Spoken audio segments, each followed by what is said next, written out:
A K. Hangal एक स्वतंत्रता सेनानी भी थे और उन्होंने साल 1929 से 1947 के बीच में देश की आज़ादी के लिए लड़ाई लड़ी थी।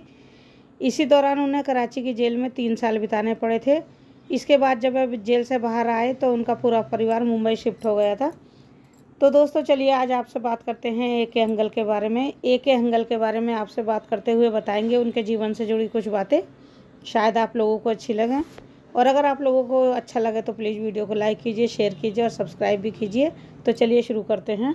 तो दोस्तों 60 और 70 के दशक की फिल्मों में एक ऐसा किरदार होता था जिसकी शक्ल तो लोग जानते थे लेकिन कई बार नाम भूल जाते थे।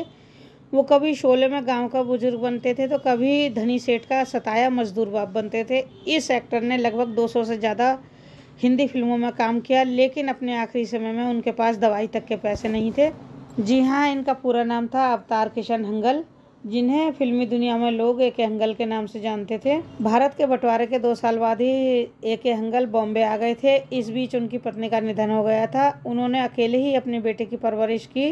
बॉलीवुड फिल्मों ने भले ही हंगल की प्रतिभा के साथ न्याय नहीं किया हो, लेकिन उन्होंने अपने अभिनय में कोई कमी नहीं छोड़ी। उन्होंने 50 साल की उम्र में फिल्मी पारी शुरू की थी और आखिरी दम तक वे अपने काम से जुड़े रहे। वो आखिरी बार टीवी शो मधुबाला में दिखाई दिए थे। शायद आप लोगों को पता नहीं होगा कि जिस समय शिवसेना की पॉलिटिक्स नया रूप ले रही थी, उस समय पार्टी प्रमुख बाल ठाकरे ने ए.के. हंगल की फिल्मों पर प्रतिबंध लगा दिया। ए.के. हंगल और दिलीप कुमार दोनों ही बंटवारे में पाकिस्तान को मिले हिस्से से भारत आए थे, इसलिए दोनों का हमेशा ही लगाव रहा पाकिस्तान से, क्योंकि वो हिस्सा दोनों का जन्म स्थान था। दिलीप कुमार को 1998 में पाकिस्तान सरकार की ओर से देश का सर्वोच्च सम्मान निशाने इम्तियाज़ दिया जाना था। जैसे ही खबर भारत पहुंची तो शिवसेना ने इसका विरोध किया। उनके देश प्रेम और देशभक्ति पर सवाल उठाए गए। पार्टी प्रमुख बाल ठाकरे ने दिलीप कुमार से साफ कह दिया था कि वे पाकिस्तान न जाएं। बाल ठाकरे का उस समय बड़ा दबदबा था, किसी ने उनके खिलाफ कुछ नहीं कहा। तब ए.के. हंगल ने आवाज़ उठाई।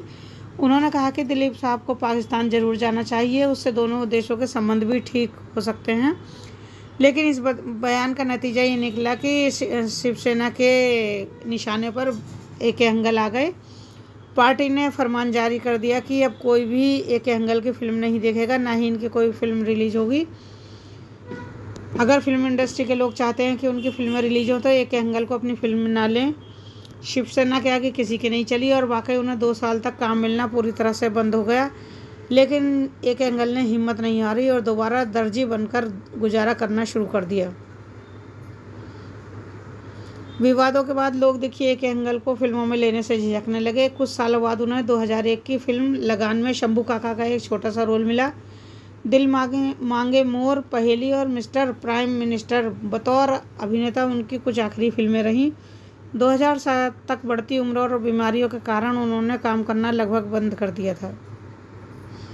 साल 2007 में ए.के. हंगल 93 साल के थे और उनका इकलौता बेटा विजय भी तब तक 75 साल का हो चुका था। पत्नी पहले ही स्वर्ग सिधार गई थी और बेटा भी फोटोग्राफी के प्रोफेशन से रिटायर हो चुका था। ए.के. हंगल ने बिस्तर पकड़ लिया और उनके बेटे विजय के पास भी कोई काम नहीं था। वो छोटे मोटे काम करते थे, उससे भी उनका घर मुश्किल से चलता था।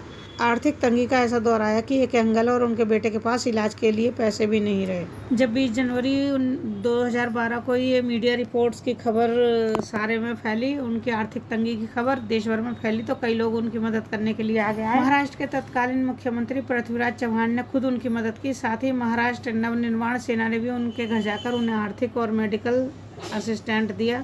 ए.के. हंगल के बेटे विजय ने बताया कि आर्थिक तंगी होने के बाद से ही उनके पिता ने घर से बाहर निकलना बंद कर दिया था। वो करीब 8 महीनों तक घर में ही बंद रहे थे। जब उनकी आर्थिक तंगी की खबर फैली तो मधुबाला एक से एक जुनून में उन्हें काम मिल गया था। वो फिर सिर्फ शूटिंग के लिए ही घर से बाहर जाया करते थे। 97 साल की उम्र में व्हील चेयर से सेट पर जाते थे। ए.के. 200 से ज़्यादा फिल्मों में काम करने वाले, पद्म विभूषण से सम्मानित होने वाले अभिनेता ए.के. हंगल को अपने अंतिम समय में एक छोटे से कमरे में अपनी ज़िंदगी गुजारनी पड़ी। 95 साल में उनके बेटे के साथ ए.के. हंगल एक छोटे से घर में रह रहे थे। ए.के. हंगल की ज़िंदगी में एक ऐसा भी समय था जब उनके पास दवाई तक खरीदने के लिए पैसे नहीं थे। उस दौरान कई फिल्मी सितारों ने आगे बढ़कर उनकी मदद की थी। ए.के. हंगल एक बार अपने घर में ही बाथरूम में फिसलकर गिर गए थे। जिसकी वजह से उनकी जांघ की हड्डी टूट गई थी और पीठ में भी चोट आई थी।